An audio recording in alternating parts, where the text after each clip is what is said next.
Now, Mary, I know that you had members of your family who lived in Hull, and they were diagnosed with cancer. Could you just give me a little background on that?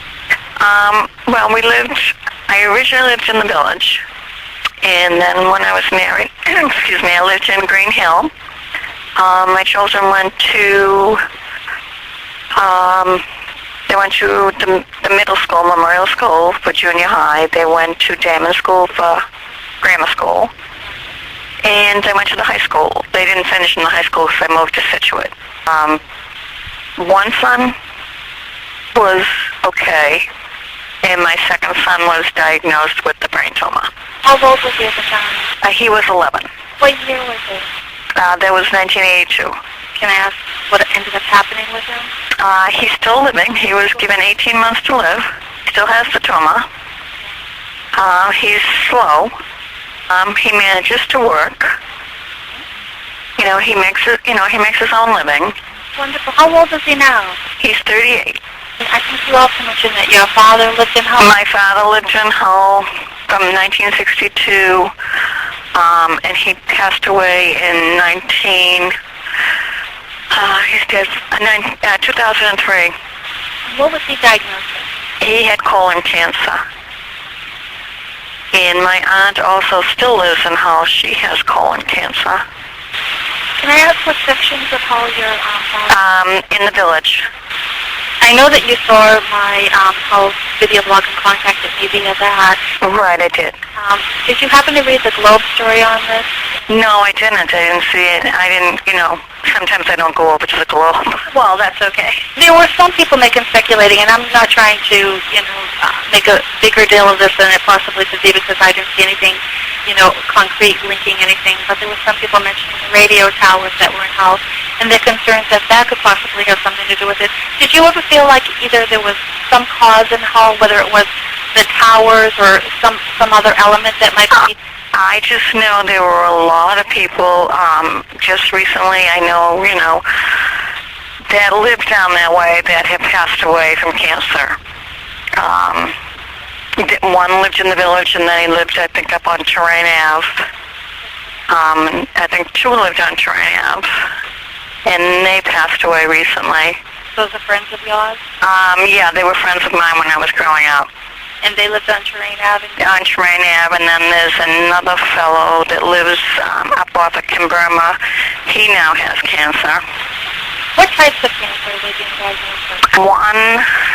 The one that's still alive has cancer of the throat. Now, and it has spread to, I guess, most of his. He still works. I'm not sure about the others because I really didn't keep in contact with them. Sure. Do you know if, what the percentage, because sometimes, it's smoking is a big factor. Yeah, I think they were smokers. All of the time? And my son never smoked, never drank, still doesn't smoke or drink.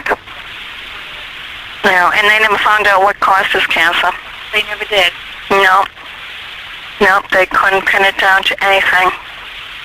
Now, your aunt and your father, they both were smokers, is that correct? No, my father never smoked. Oh, your father never smoked? No.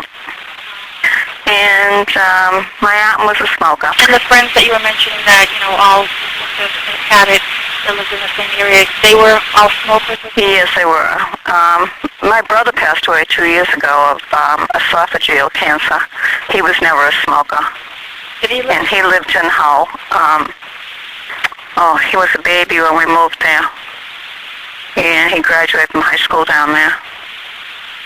And he lived there. You might know him, Brian Conley. I know the name. I don't know him personally. Yeah. It's a hard statistic to get your hands around. It is because there are so many different kinds. Exactly. You could have the same effect, and it could give someone vaginal cancer, or it could give someone else a brain tumor. You just don't know. No, you don't. But I hate to sort of be repetitive, but did you ever feel there was something in particular that was causing it and all? I just didn't, really didn't know.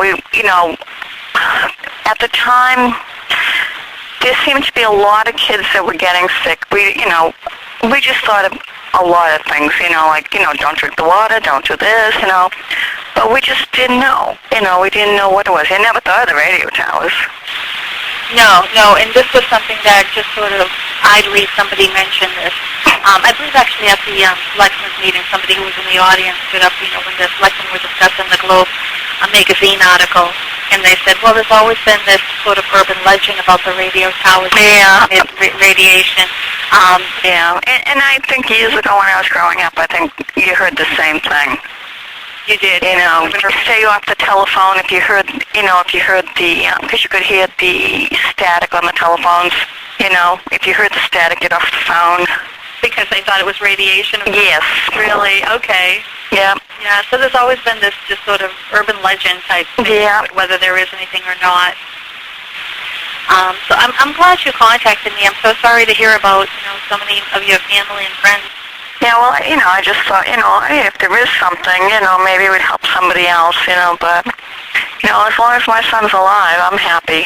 Absolutely. But, I don't know of any other, kids that came down with the same type that he has. Right. But it just seemed like a lot of deaths around. Right. At the time that your son was diagnosed, what area were you actually living in? I was living in Green Hill. I know you now live down in Florida. Yes, I do. I want you to continue reading the Patriot Ledger's Hall blog. Yeah, we do. My son was just up there last week for a class reunion. Oh, that's great. Yeah, he was able to go up, so... Well, that's terrific. I appreciate you taking the time to come. Not a problem at all. Thank you for calling.